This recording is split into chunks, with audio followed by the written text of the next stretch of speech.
The stagecoach rattled into Placitas, New Mexico on a scorching afternoon in July 1882, carrying a woman who had traveled 1,500 miles to marry a man she had never met. And as she stepped down onto the dusty street, the wind caught her bonnet and revealed the angry red scar that slashed across her left cheek from temple to jaw. Grace Anderson kept her head high despite the stares, despite the whispers that followed her as she smoothed her travel-worn dress and searched the sparse crowd for the man whose letters had promised her a new life. Her fingers trembled slightly as she clutched her carpetbags, the only possession she had brought from Ohio besides the clothes on her back, and the hope that perhaps in this wild territory a scarred woman might find acceptance. The town of Placitas was smaller than she had imagined, a collection of adobe buildings and wooden structures clinging to existence in the high desert landscape. Mountains rose in the distance, their peaks still touched with snow despite the summer heat. Dust swirled through the main street where a handful of businesses competed for attention with hand-painted signs. A saloon, a general store, a livery stable, and what appeared to be a boarding house made up the commercial heart of the settlement. Grace scanned the faces again, looking for the photograph she had studied countless times during her journey west. Thomas Whitman was supposed to meet her here, the rancher who had advertised for a wife and had seemed kind in his letters. But as the minutes stretched and the other passengers dispersed, finding their own destinations or continuing their journeys, Grace felt the familiar cold weight of disappointment settling in her chest. "Miss Anderson?" A weathered man in a dusty suit approached, his hat held respectfully in his hands. "I am Samuel Winters, the town clerk. I'm afraid I have difficult news regarding Mr. Whitman." Grace felt her breath catch. "Is he delayed?" "He passed away 3 weeks ago, miss. Heart gave out while he was working his herd. We sent word, but I suppose the letter did not reach you in time." The words hit her like a physical blow. Grace swayed slightly and Samuel reached out to steady her elbow. She pulled away gently, forcing herself to remain composed. She had survived worse than this. The fire that had scarred her face had also taken her parents and younger brother. She had endured the pitying looks, the broken engagement when her intended decided a disfigured wife would not suit his social standing, the years of working as a seamstress in a back room where customers would not have to look at her. She would survive this too. "I see," she said quietly. "Thank you for telling me." "The boarding house has a room," Samuel offered. "Mrs. Chen runs it. She is fair with her prices." Grace calculated quickly. She had exactly $12 to her name, the remainder of her savings after paying for the journey. That would not last long, even in a small town like this. "Is there work available? I can sew, cook, keep accounts." Samuel looked uncomfortable, his gaze sliding away from her scarred cheek. "I will ask around, miss, but it is a small town. Opportunities are limited." The unspoken words hung between them. Opportunities were especially limited for a woman who frightened children and made men uncomfortable. Grace nodded, thanked him, and made her way toward the boarding house, feeling the weight of curious eyes following her progress down the street. The next morning, Grace sat at a small table in the boarding house dining room, carefully mending a tear in one of her 2 good dresses, when the door burst open with enough force to rattle the windows. A man stumbled in, supporting another man whose shirt was soaked with blood. The injured man's face was pale, his breathing shallow. "Mrs. Chen," the supporting man shouted, "we need help. Doc Peterson is out at the Morrison place and will not be back until tomorrow." Grace was on her feet before she thought, her sewing forgotten. "Bring him here," she directed, pushing the table aside. "Lay him down carefully." The man who had carried his injured companion looked at her with startled gray eyes. He was tall, lean in the way of men who worked hard for their living, with dark hair that needed cutting and several days of stubble shadowing his jaw. Dust covered his clothes, and there was a deep scratch along his forearm that he seemed unaware of. "Who are you?" he asked, but he was already lowering his friend onto the cleared space. "Someone who knows how to treat a wound," Grace replied, kneeling beside the injured man. She had learned much about medical care during the years after the fire, when she had spent months being treated herself. What happened? Caught by a spooked horse. Hoof got him in the side. The tall man hovered anxiously. That is my foreman, Diego Martinez. Best hand I ever had. Grace carefully pulled back the bloody shirt, assessing the damage. The wound was serious, but not immediately fatal if treated properly. I need clean water, whiskey if you have it, clean cloth for bandages, and a needle and thread. Quickly. Mrs. Chen, who had emerged from the kitchen, began gathering supplies. The tall man stood frozen, staring at Grace as she worked with steady hands to examine the injury. She was aware of his gaze on her scar, but could not spare attention for his reaction now. What is your name, dear? The man asked as Grace accepted the basin of hot water from Mrs. Chen. Grace Anderson. She did not look up, focused on cleaning the wound carefully. Diego groaned but remained unconscious, which was probably a mercy. And I need you to hold him still when I start stitching.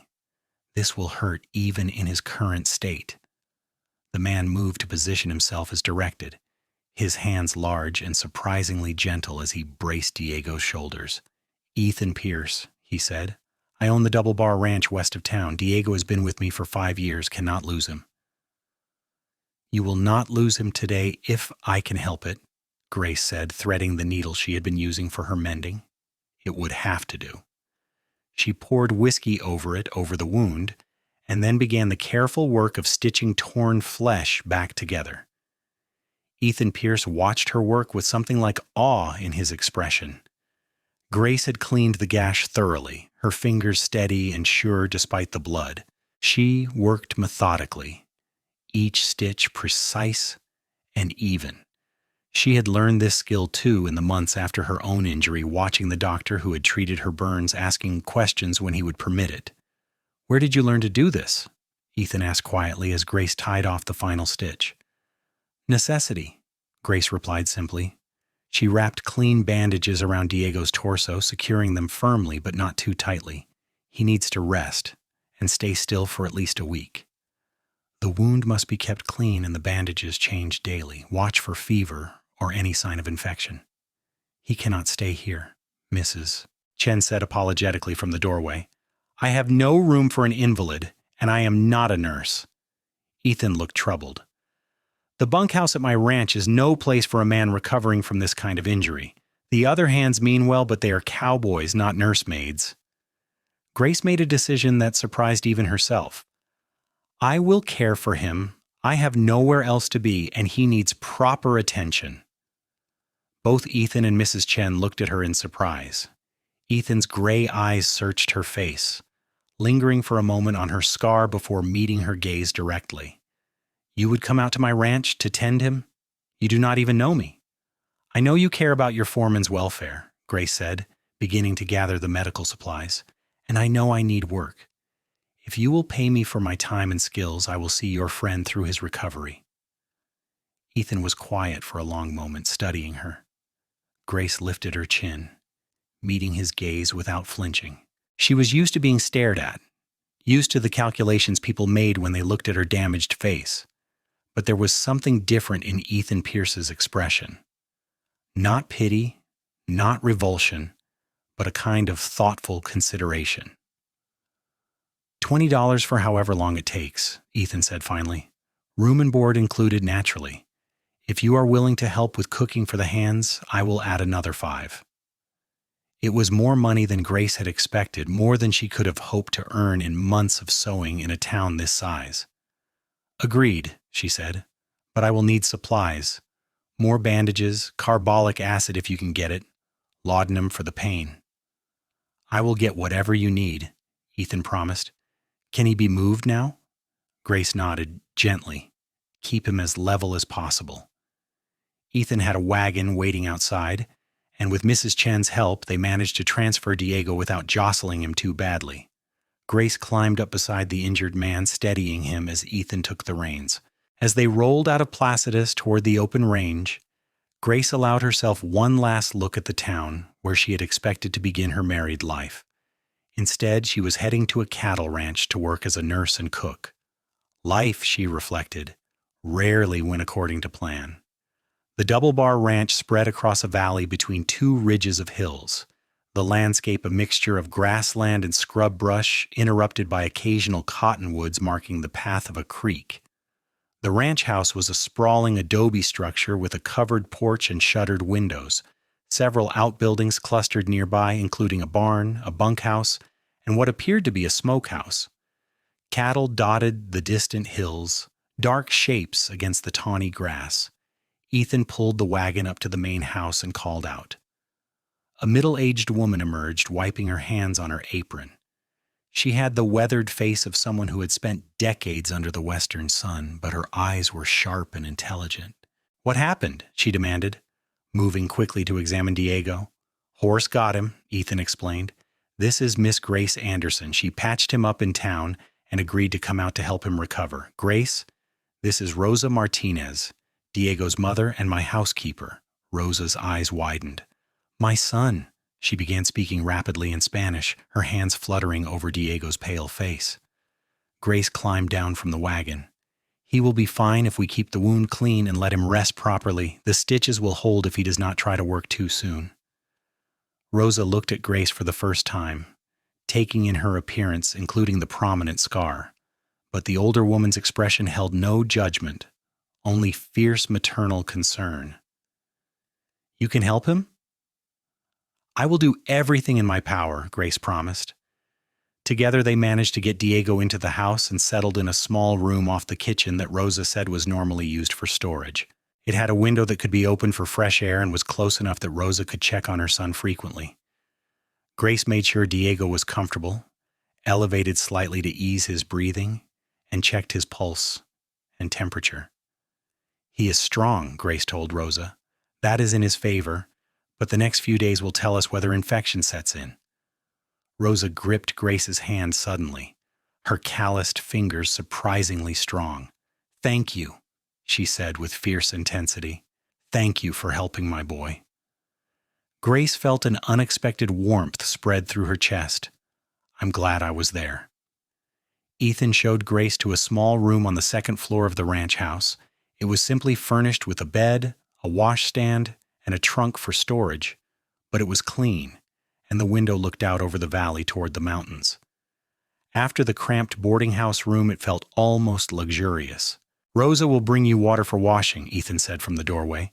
"Supper is at 6. The hands eat in the bunkhouse, but you are welcome to join Rosa and me in the main dining room." "Thank you," Grace said, setting down her carpet bag.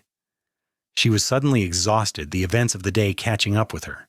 Ethan hesitated as if he wanted to say something more. Grace waited, her hands folded in front of her. Finally, he spoke. "I am sorry about Whitman. I did not know him well, but I know he was a decent man. It must have been a shock coming all this way only to find him gone." "Life is full of surprises," Grace said quietly. "Some pleasant, some less so. We adapt." "Still." Ethan looked at her directly again, that same considering expression in his gray eyes. "I am glad you were in town today. Diego owes you his life." After he left, Grace sank onto the bed and allowed herself a moment of weakness. Her hands shook slightly as she unpinned her bonnet and set it aside. She had arrived in Placitas just yesterday with one future planned, and now she found herself in an entirely different situation. But at least here she had work, a purpose, and for the moment, that was enough. The next week passed in a blur of activity. Grace tended Diego's wound twice daily, changing bandages and watching vigilantly for any sign of infection. Rosa proved to be an excellent assistant, following Grace's instructions exactly and helping to keep her son still when he grew restless. Diego's youth and strength worked in his favor. By the 3rd day, his color had improved, and by the 5th day, he was awake more often than not, though still weak. Grace also took over much of the cooking, giving Rosa more time to sit with her son. She discovered that Ethan employed 6 ranch hands besides Diego, and feeding hungry cowboys was no small task. She made large pots of beans, stews thick with meat and vegetables, fresh bread when she had time, and biscuits when she did not. The men were initially shy around her, clearly unsure how to act around a woman with such a visible scar, But hunger overcame awkwardness, and soon they were complimenting her cooking and nodding politely when they encountered her around the ranch. Ethan himself was often gone during the day, working cattle with his men, but he made a point of checking on Diego every evening. He also sought out Grace, asking about the patient's progress and lingering to talk. Grace found herself looking forward to these conversations. Ethan was intelligent and well-spoken, with a dry sense of humor that surprised her. He asked her about her life before New Mexico, and she found herself telling him about Ohio, about her work as a seamstress, though she did not yet speak of the fire or how she had gotten her scar. One evening, about 10 days after Grace had arrived at the ranch, she was sitting on the porch watching the sun set over the mountains when Ethan joined her. He carried 2 cups of coffee and offered her one. "Diego sat up by himself today," Grace reported, "and ate a full meal. He is recovering well." "Thanks to you," Ethan said, settling into the chair beside her. "Rosa says you have a gift for healing." Grace shook her head. "I simply paid attention when doctors worked on me. There is no magic to it, just cleanliness and patience." "When doctors worked on you," Ethan repeated quietly. "Your scar. That is how you learned?" Grace stiffened slightly but did not look away from the sunset. "Yes. There was a fire when I was 19. I was trapped in a burning building for several minutes before my father managed to break through and pull me out. He died 3 days later from his own burns. My mother and younger brother did not survive the night." The words came out flat, emotionless, from years of repetition. But Grace's hands tightened around her coffee cup, the only sign of the pain that still lived beneath the surface. Ethan was quiet for a long moment. Then he said, "I'm sorry. That is a terrible loss." "It was 6 years ago," Grace said.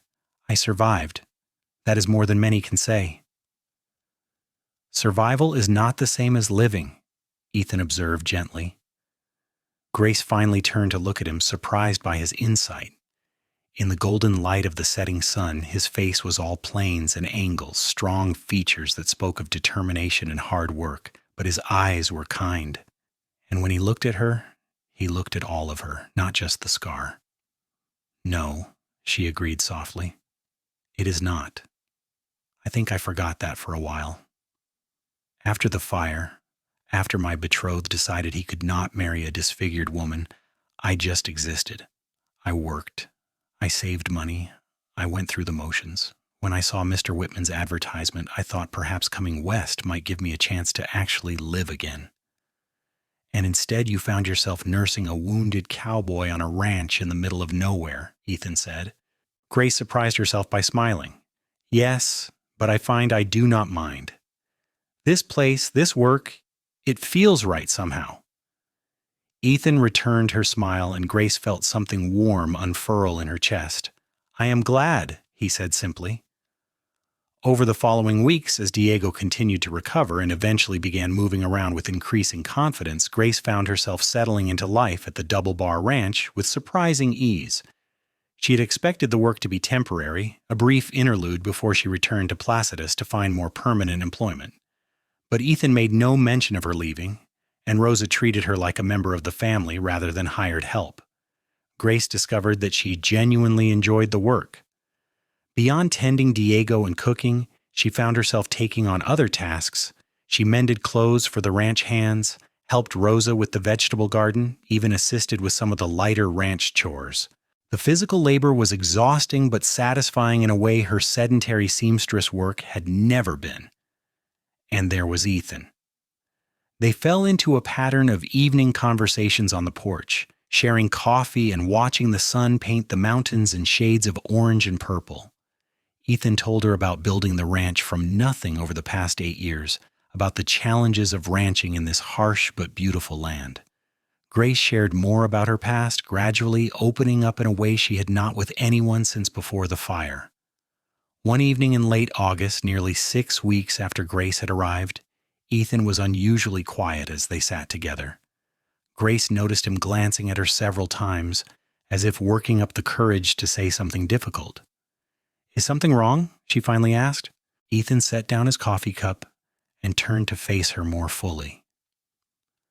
"Grace, I need to be honest with you about something.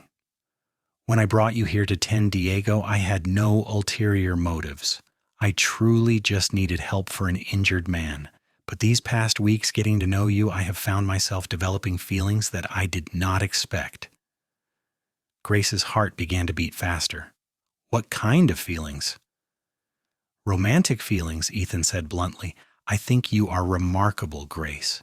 Your strength, your kindness, your intelligence, the way you laugh at my terrible jokes, and the way you hum while you cook. I look forward to our conversations every day. I find myself making excuses to come back to the house during the day just to see you. Grace could not breathe. Grace could. No one had spoken to her this way in 6 years, not since before the fire. Ethan, I know I am probably overstepping, Ethan continued quickly. You came here to marry another man, and I'm not trying to take advantage of your situation, but I would be dishonest if I did not tell you how I feel. If you do not feel the same way, I understand completely. You will always have a place here as long as you want it, with no expectations or pressure. Grace stood abruptly, turning away from him. She pressed her hand to her scarred cheek, the gesture automatic after years of self-consciousness. You do not know what you are saying. You cannot possibly want me that way. I am damaged, Ethan, ruined. My own betrothed could not bear to look at me after the fire. She heard Ethan stand, heard his footsteps as he moved closer, but he did not touch her, respecting her space. Then your betrothed was a fool who did not deserve you. Grace, look at me, please. Slowly, Grace turned to face him.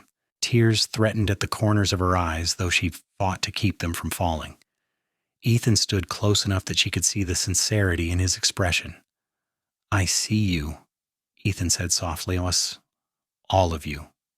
Yes, you have a scar, but I also see your courage, your compassion, your beautiful smile. I see the way you are gentle with Diego but firm when he needs to follow medical orders. I see how you make Rosa laugh and how you treat my ranch hands with respect.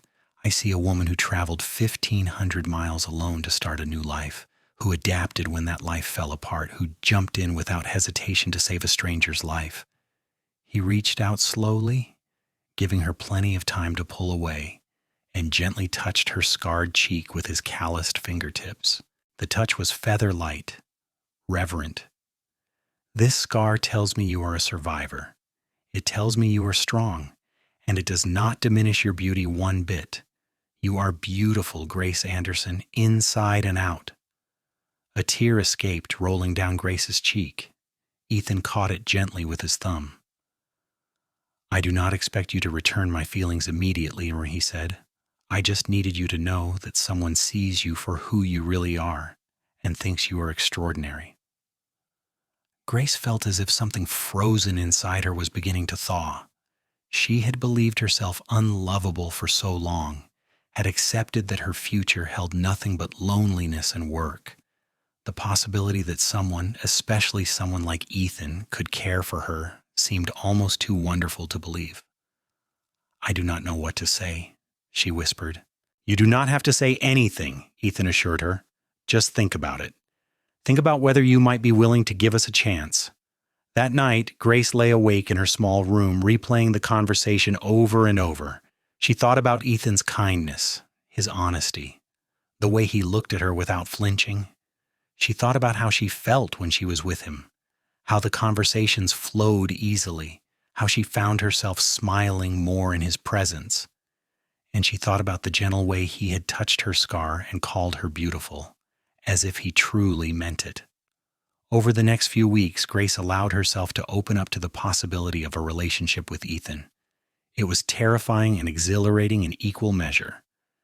They continued their evening conversations, but now there was an added dimension of awareness between them.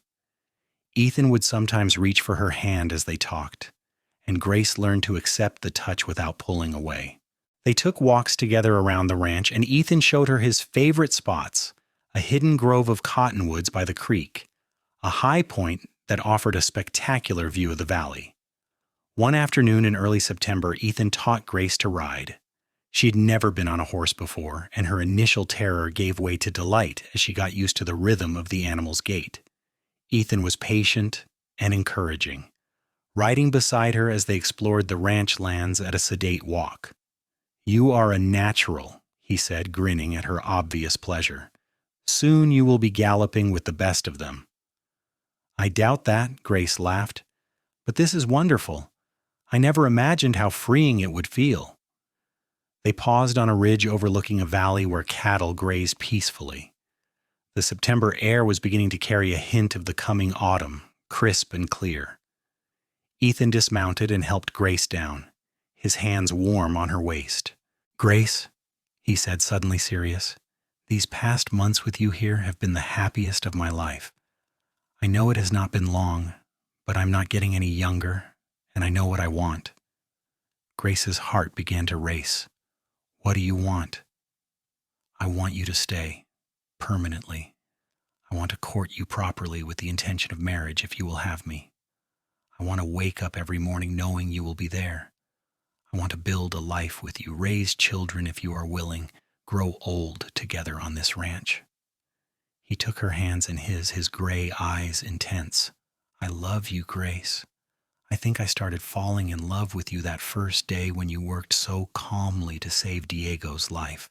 I love your strength, your kindness, your quiet courage. I love how you hum when you think no one is listening and how you sneak extra biscuits to the ranch dogs. I love everything about you." Grace felt tears streaming down her face, but they were tears of joy this time. "I love you too," she said, her voice breaking with emotion. "I was afraid to admit it even to myself, but I do. I love you, Ethan Pierce." Ethan pulled her close, wrapping his arms around her. Grace buried her face against his chest, feeling his heartbeat strong and steady beneath her ear. For the first time in 6 years, she felt truly safe, truly cherished. When she finally pulled back to look up at him, Ethan cupped her face gently in his hands.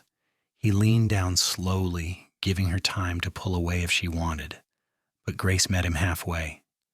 Their first kiss was soft and sweet, full of promise. When they broke apart, both were smiling. "Will you marry me, Grace?" Ethan asked. "Will you be my wife?" "Yes," Grace said without hesitation. "Yes, I will marry you." The wedding took place 3 weeks later in the small church in Placitas.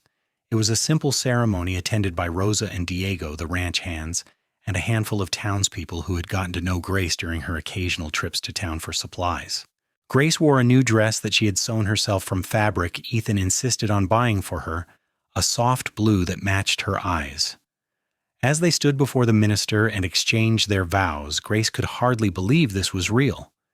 Ethan looked at her with such love in his eyes, holding her scarred hands in his without a trace of hesitation or disgust. When the minister pronounced them husband and wife, Ethan kissed her tenderly, and Grace felt complete for the first time since before the fire. The celebration afterward was lively, with music and dancing and more food than seemed possible for such a small gathering. Rosa had outdone herself with the cooking, and several townswomen had contributed dishes as well. The ranch hands, emboldened by whiskey, offered increasingly ridiculous toasts that had everyone laughing. As the sun began to set and the party wound down, Ethan swept Grace into one more dance. She followed his lead, marveling at how natural it felt to be in his arms. "Happy?" he murmured in her ear. "Happier than I ever thought possible," Grace replied honestly. That night, in the bedroom they would now share, Ethan was patient and gentle as they came together as husband and wife. He worshipped every part of her with his hands and mouth, making her feel beautiful and desired in a way she had never experienced. When he kissed her scar, trailing his lips along its length and murmuring words of love, Grace felt the last of her walls crumble. She was not damaged or ruined. She was loved and she was whole. The first year of their marriage was filled with joy and hard work. Grace threw herself into being a rancher's wife, learning new skills and taking on more responsibility. She helped with the cattle during branding season, working alongside the men without complaint. She expanded the vegetable garden and started putting up preserves for winter. She and Rosa became close friends, and Diego, fully recovered from his injury, treated Grace like a beloved sister. Ethan was everything Grace could have hoped for in a husband. He was unfailingly kind and supportive, never making her feel less than equal despite the era's expectations. He consulted her on ranch decisions and valued her opinions. He was affectionate without being possessive, giving her space when she needed it, but always ready with a hug or kiss when she wanted comfort. In the spring of 1883, Grace realized she was pregnant. The discovery filled her with joy and terror in equal measure. She had always wanted children, but she worried about passing on her scars, both physical and emotional. When she told Ethan, he picked her up and spun her around despite her protests, then set her down and knelt to press a kiss to her still flat belly. "We are going to be parents, he said, his voice filled with wonder. "Our child, Grace. Part of you and part of me." "Are you not worried," Grace asked, "about what the baby might inherit from me?" Ethan stood and took her face in his hands, serious now. "I am worried about all the normal things expectant fathers worry about. Your health, the baby's health, whether I will be a good father. But I am not worried about any physical characteristics our child might have. If our baby has your eyes, your smile, your big heart, then I will consider myself the most blessed man in the territory." Grace's pregnancy progressed smoothly. Rosa was an invaluable source of knowledge and support, having raised 3 children of her own. As Grace's belly grew, she had to give up some of the more strenuous ranch work, but she found other ways to contribute. She started teaching some of the ranch hands to read and write in the evenings, something they were grateful for even if they were initially embarrassed to admit their illiteracy. In November 1883, after a labor that lasted 14 hours and left Grace exhausted but triumphant, she gave birth to a healthy baby boy. They named him James Ethan Pierce, and he had his father's dark hair and his mother's blue eyes. Grace examined every inch of him fearfully at first, but he was perfect and unmarked. "See?" Ethan said softly as they lay together, the baby sleeping peacefully between them. "Perfect, just like his mother." "Hardly perfect," Grace said, but she was smiling. "I think he has your stubborn chin." "Poor boy," Ethan teased, then grew more serious. "Thank you, Grace, for our son, for this life, for everything. I love you more than I can say." "I love you too," Grace whispered, her heart full to overflowing. The years that followed were busy and happy. James grew into a rambunctious toddler who kept everyone on their toes. In 1885, Grace gave birth to their second child, a daughter they named Sarah Rose. She had Grace's blonde hair and Ethan's gray eyes, and a sunny disposition that charmed everyone she met. The ranch prospered under Ethan's management, and they were able to expand their herd and hire additional hands. Grace's garden grew larger each year, providing vegetables not just for the ranch but to sell in Placitas. She also started taking in sewing work again, but this time by choice rather than necessity. She found she enjoyed the creative outlet, making clothes for her children, and taking special orders from townspeople for weddings and celebrations. Diego married a girl from town in 1886, and Rosa became a grandmother soon after. The ranch felt like a true family compound, with multiple generations working and living together in harmony. Grace often reflected on how different her life had turned out from what she had expected when she stepped off that stagecoach in Placitas nearly 5 years earlier. One evening in the spring of 1887, Grace sat on the porch watching James and Sarah play in the yard while Ethan worked with one of the horses in the corral. The scene was so domestic, so peaceful, that Grace felt almost guilty for her happiness. She had lost so much in the fire, had suffered rejection and loneliness and despair, but somehow she had found her way to this moment, to this life that exceeded her wildest dreams. Ethan finished with the horse and came to join her on the porch, dropping a kiss on the top of her head before settling into the chair beside her.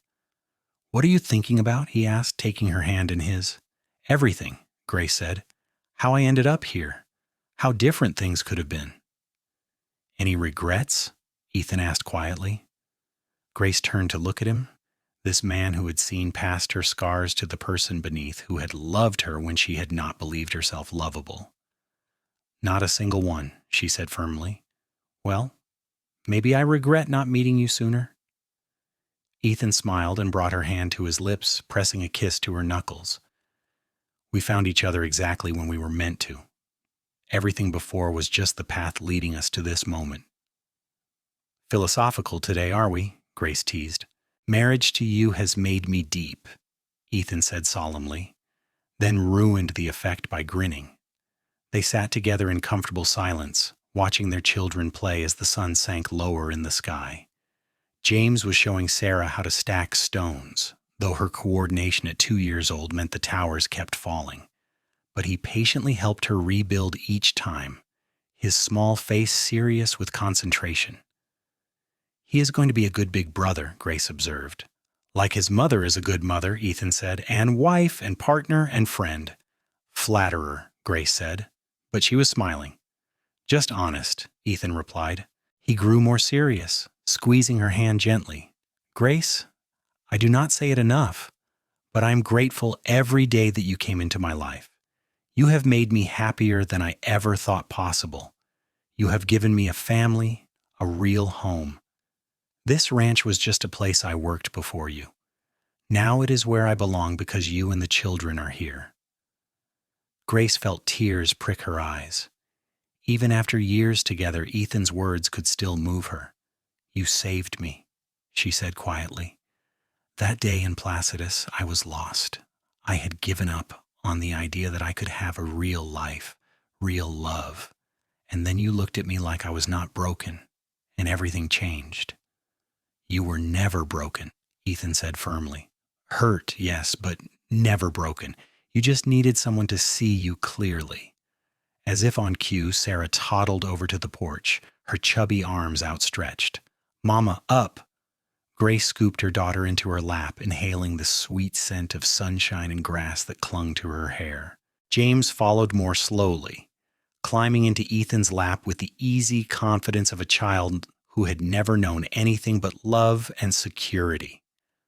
Tell us a story, Papa, James demanded, about when you met Mama. It had become James's favorite story, and Ethan obliged, spinning the tale of the day Grace had arrived at the ranch and saved Diego's life. Grace listened, marveling at how Ethan made her sound so brave and capable. In her memory, she had been terrified and uncertain, but perhaps courage was doing what needed to be done despite the fear. As stars began to appear in the darkening sky and the children grew sleepy, Ethan carried James inside while Grace brought Sarah. They tucked the children into their beds, singing quiet songs until both were asleep. Then they retired to their own room, the space that had become a sanctuary for both of them.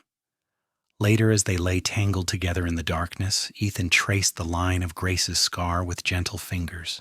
It was a gesture he had repeated countless times over the years, a quiet reaffirmation that this part of her was as precious to him as any other.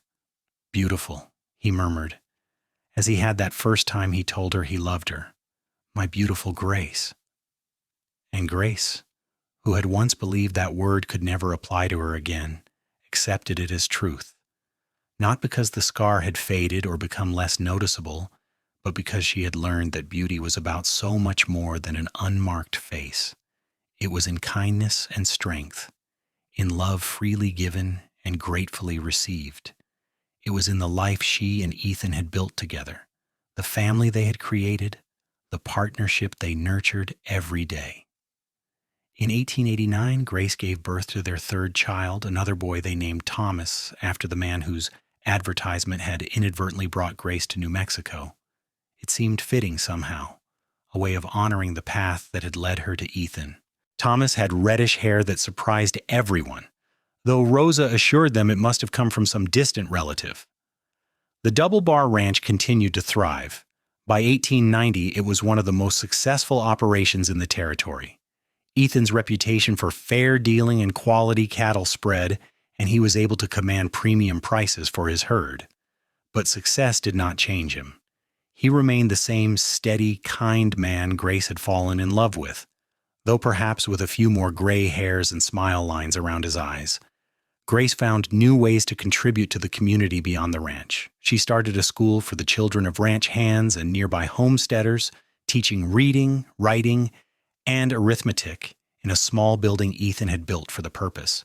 She also became known as someone who could treat injuries and illnesses, her skills honed from years of dealing with ranch accidents and childhood ailments. People began coming to the Double Bar seeking her help, and Grace never turned anyone away. In 1891, New Mexico was still a territory, rough and sometimes lawless. There were occasional troubles with cattle rustlers or disputes over water rights. But Ethan navigated these challenges with a combination of diplomacy and, when necessary, firmness. Grace supported him through it all, her counsel valued, and her presence a comfort. One incident in particular stood out in Grace's memory. A group of men had been systematically stealing cattle from several ranches in the area, and tensions were running high. Some of the ranchers wanted to form a vigilante group and hang the thieves when caught. Ethan argued for restraint, for capturing the men and turning them over to the territorial marshal. "We are trying to build a civilized society here," he said at a meeting of ranchers in Placitas. "If we start taking justice into our own hands, where does it end? We are better than that." His position was not popular with everyone, but Grace had never been prouder of him. In the end, the rustlers were caught and faced proper trial. 2 were sent to prison, and the ringleader was hanged after being convicted in a court of law. Order was maintained without the ranchers having to compromise their principles. "You did the right thing," Grace told Ethan that night as they prepared for bed. "I hope so," Ethan said, sounding tired. "Sometimes doing the right thing is harder than doing the easy thing." "That is why it matters," Grace said, wrapping her arms around him. "You showed those men that civilization is not just about having laws, but about following them even when it is difficult." Ethan pulled her close, resting his chin on top of her head. "What would I do without you?" he murmured. "Luckily, you will never have to find out," Grace replied. The years continued to pass, each one bringing new joys and challenges. James grew into a thoughtful boy who loved reading and had a gift for working with horses. Sarah proved to have her mother's practical skills and her father's head for business, often helping Grace with the account books. Thomas was the wild card, adventurous and fearless, keeping his parents constantly on their toes. In 1893, Grace and Ethan celebrated their 10th wedding anniversary. Ethan insisted on a trip to Santa Fe, leaving the children with Rosa and Diego for a week. It was the first time they had been truly alone together since their honeymoon, and they savored every moment. They stayed in a real hotel, ate meals they did not have to cook, and explored the old city hand in hand like young newlyweds. One evening, they attended a concert in the plaza, sitting close together as musicians played under the stars. "Do you ever miss Ohio?" Ethan asked as they walked back to their hotel afterward. Grace considered the question. "I miss the people I lost," she said honestly. "My parents, my brother. I will always miss them. But Ohio itself? No. My life is here now. New Mexico is home." "Our home," Ethan corrected gently. "Our home," Grace agreed, squeezing his hand. On their last night in Santa Fe, as they lay together in the hotel bed, Ethan propped himself up on one elbow to look down at Grace. The moonlight streaming through the window silvered her hair and highlighted the line of her scar. Ethan traced it gently, as he had so many times before. 10 years, he said quietly. "The best 10 years of my life. Here is to 50 more. 50 more, Grace echoed, pulling him down for a kiss. When they returned to the ranch, they found everything running smoothly under Diego's capable management. The children mobbed them with hugs and excited stories about everything they had done while their parents were away. That night, tucking James into bed, Grace felt her heart overflow with gratitude. "Mama?" James asked sleepily. "When I am grown, can I run the ranch with Papa?" "If that is what you want," Grace said, smoothing his dark hair back from his forehead. "But you have time to decide. You might want to do something completely different." What else is there? James asked, genuinely puzzled. Grace laughed softly. Oh, the world is full of possibilities. You could be a teacher, a doctor, a lawyer, a merchant, anything you dream of. I think I will stay here, James said, his eyes drifting closed. I like our ranch. Watching her son slip into sleep, Grace reflected on how lucky she was. Her children had grown up surrounded by love and security, never knowing rejection or cruelty because of how they looked. They had the freedom to dream and plan for futures filled with possibility. In 1895, Grace was surprised to discover she was pregnant again at the age of 34. She had thought her childbearing years were behind her, but apparently fate had other plans. This pregnancy was harder than her previous ones, leaving her exhausted and uncomfortable. Ethan fussed over her constantly, insisting she rest and not overwork herself. I am pregnant, not ill, Grace protested when Ethan tried to carry her to bed one evening. Humor me, Ethan said. I am an old man now, and worrying about you is my privilege. You are 38, hardly ancient, Grace laughed. But she allowed him to help her, secretly grateful for his attention. In early 1896, Grace gave birth to twin girls. The delivery was difficult, and for a few terrifying hours, both Grace and the babies were in danger. But Rosa and the doctor, who had been summoned from Placitas, worked tirelessly. And in the end, all three survived. They named the twins Emma and Elizabeth, and they were identical except for a small birthmark on Emma's shoulder. The family adjusted to life with 5 children, the house full of noise and chaos and laughter. James, now 12, proved to be remarkably helpful with his younger siblings. Sarah, at 10, took to bossing her brothers and baby sisters around with the authority of a general. Ethan hired additional help for Grace, despite her protests that she could manage. You nearly died bringing our daughters into the world, he said firmly. I am not letting you work yourself to exhaustion now. We can afford help, and we are getting it. A young woman named Martha came to help with housework and childcare, and Grace had to admit it made a tremendous difference. With Martha's assistance, she was able to recover her strength and continue her work teaching and tending to the medical needs of the community. As the 19th century drew to a close, Grace sometimes reflected on the incredible journey her life had taken. From the devastating fire that had left her scarred and alone, through the failed mail-order bride arrangement, to finding unexpected love with Ethan and building a family and life beyond her wildest dreams. She had learned that healing was not about erasing scars, but about integrating them into who you became. Her scar would always be part of her, a visible reminder of loss and pain. But it had also become part of her story of survival and resilience, and eventually of love. Ethan had taught her that she was worthy of love exactly as she was. His acceptance had allowed her to accept herself, to move from merely surviving to truly living. And in doing so, she had been able to give that same gift to her children, teaching them that worth came from character and kindness, not appearance. The ranch continued to prosper into the new century. In 1901, James, now 17, took on increasing responsibility working alongside his father. He had grown into a fine young man, tall and broad-shouldered like Ethan, with his mother's compassionate nature. Sarah, at 15, was beginning to attract the attention of young men in the area, much to Ethan's dismay and Grace's amusement. Thomas, at 12, was still the adventurer, but his wildness was tempered now with developing maturity, and the twins, now 5 years old, were a whirlwind of energy and mischief.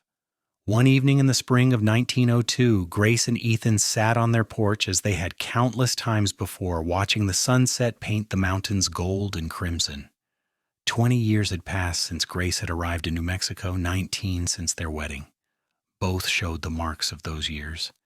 Ethan's hair was more gray than dark now, and lines were etched deeply around his eyes and mouth. Grace's blonde hair had silver threads running through it, and time had added its own marks to her face. But the scar that had once defined her was now just one feature among many, no more or less significant than the laugh lines or the furrow between her brows. "What are you thinking about?" Ethan asked. The same question he had asked her hundreds of times over the years. "Everything," Grace replied. as she often did. "How far we have come, how much we have built together." Ethan took her hand, his calloused fingers intertwining with hers in a gesture as familiar as breathing. "Any regrets?"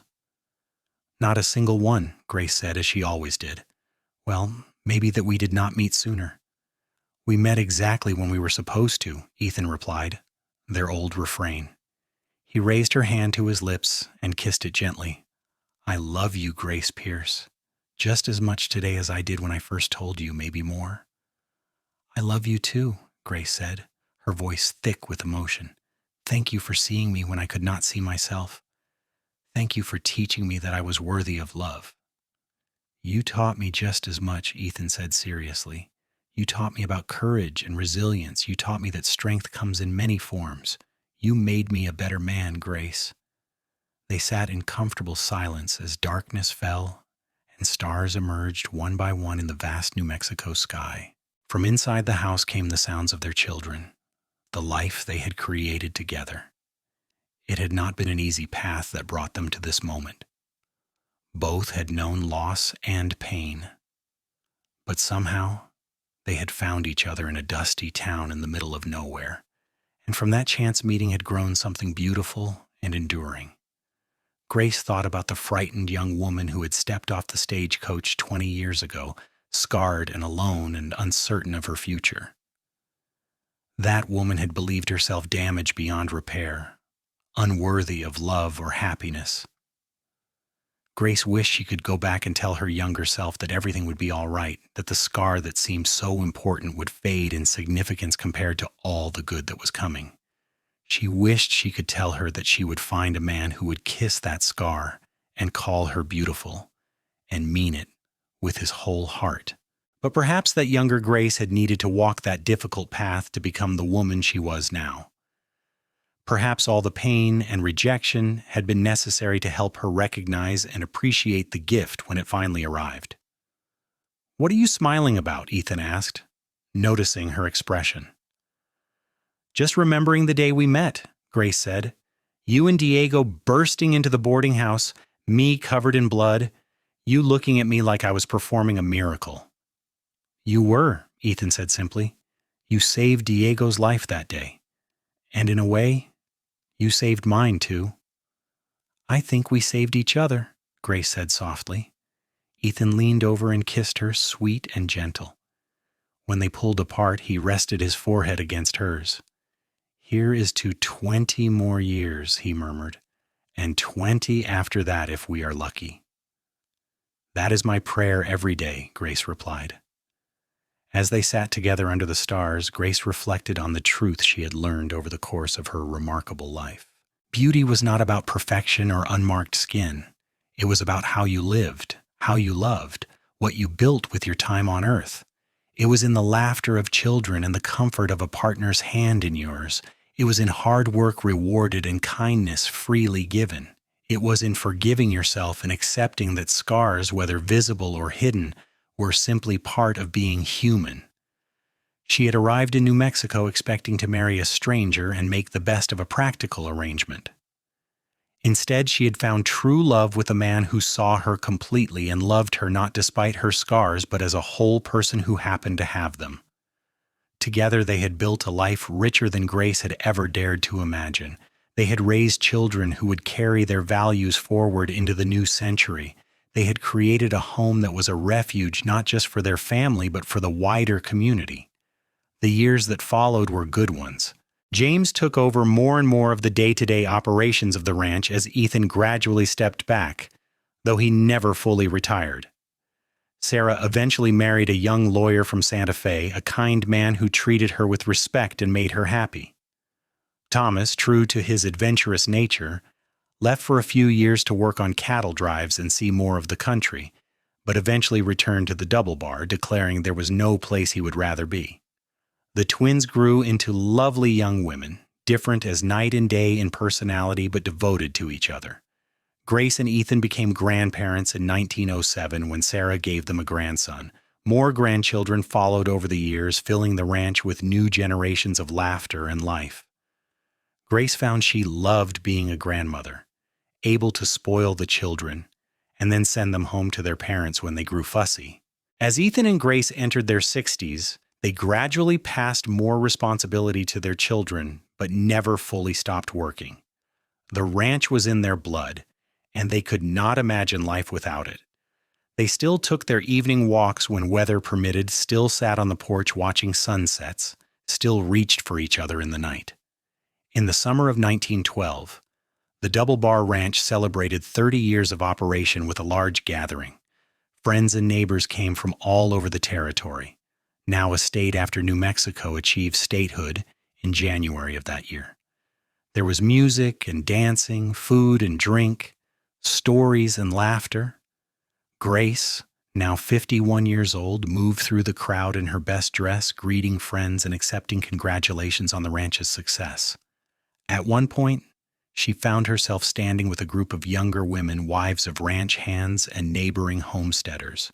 One of them, barely 20 years old, was self-consciously touching a burn scar on her arm, trying to hide it with her sleeve. Grace gently caught the young woman's hand.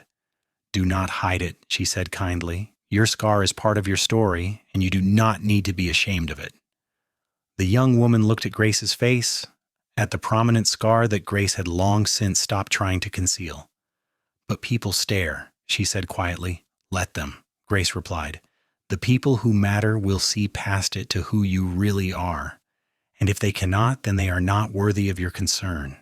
She squeezed the young woman's hand. "I know it is hard to believe right now, but I promise you, your scar does not define your worth or limit your future. You are so much more than what happened to you." Tears filled the young woman's eyes. "Thank you," she whispered. Later, Ethan found Grace and pulled her onto the makeshift dance floor. They moved together with the ease of long practice, their bodies knowing exactly how to fit together after nearly 3 decades of marriage.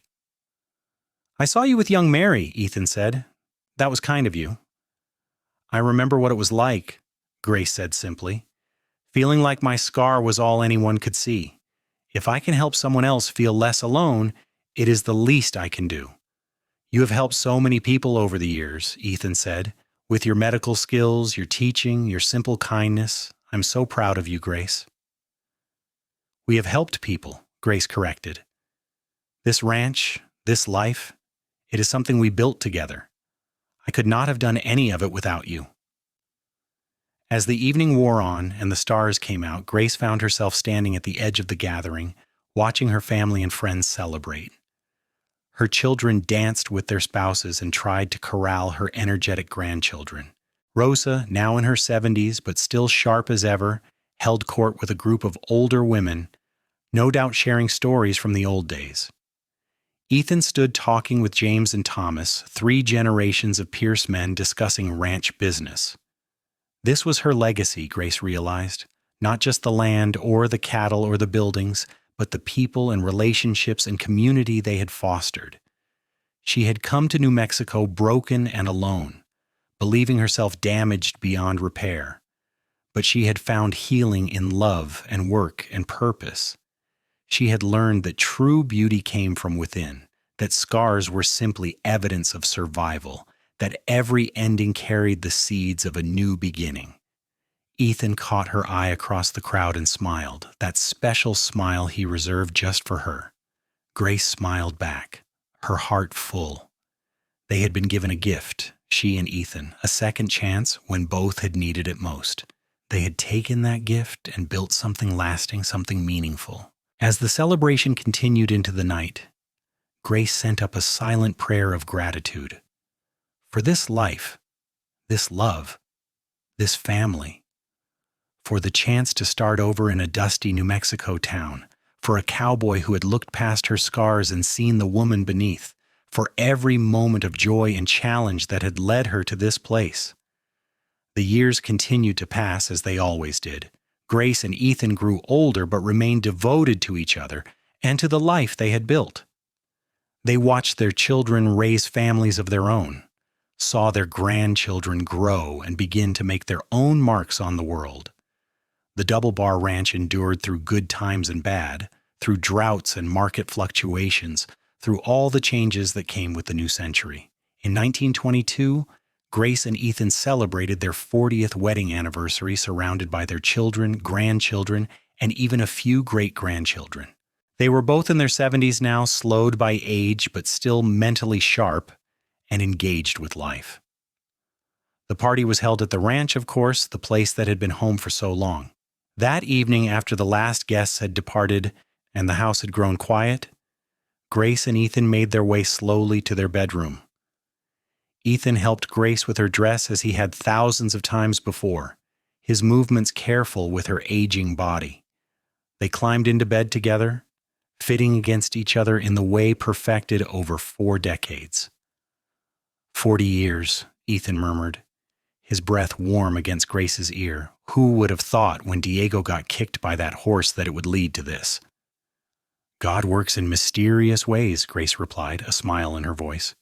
I would do it all again, Ethan said seriously. Every moment, every challenge, every joy, all of it, just to end up here with you. As would I, Grace whispered.